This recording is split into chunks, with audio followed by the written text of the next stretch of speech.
English winners, this is a past participle English lesson. So in this lesson, we're going to talk about making plans, giving the news, big announcements. These are the things that past participles are for. Before we get started with the lesson, I'm reminding you to subscribe, click the bell to get alerts for when I have a new video, and please share this video with your friends and English learning colleagues and students. It will help my channel grow. Thank you very much. Let's get right into past participles. Here's an example. We have a sentence, I am finishing my work. Now that is a solid present progressive tense sentence. I am finishing my work, which sounds like you are continuing to work until you are finished. However, what if you wanted to tell somebody that right now, at this very moment, your work is finished? So now you have a past tense verb to talk about right now. What's going on? So we're going to learn how to do that, and here is how we do it. My work is finished. My work is finished.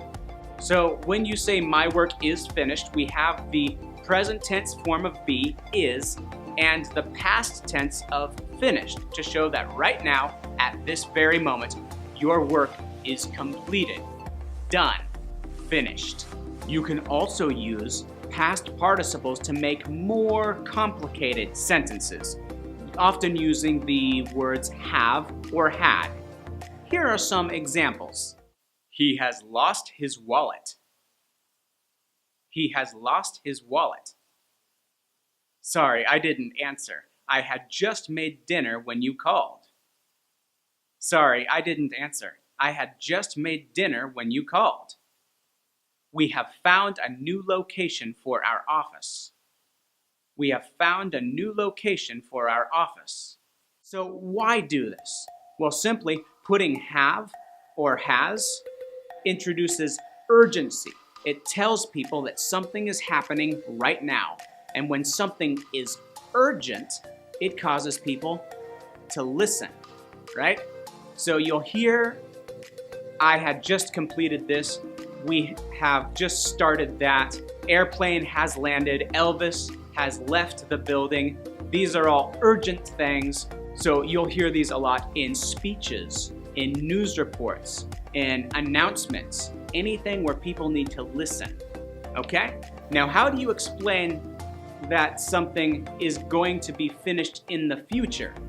That something is completed in the future, right? When you're making plans or you're making reports to your boss about a big deadline.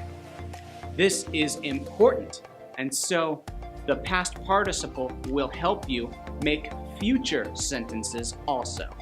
Let's take a look. By Monday, we will have finished the beta testing of our new system. By Monday, we will have finished the beta testing of our new system.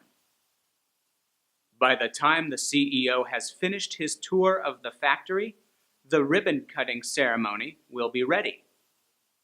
By the time the CEO has finished his tour of the factory, the ribbon-cutting ceremony will be ready. For quick homework, I want you to make a past participle sentence using either present tense or future tense down in the comments below. Show me what you've learned.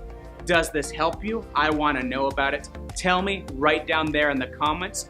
Like, share, subscribe to this channel to move EnglishWin to the top of the YouTube education section, especially for English language learning. I've put up an advanced fluency playlist and another video I think you might like. So I'll see you over on those lessons. Catch you later, English winners.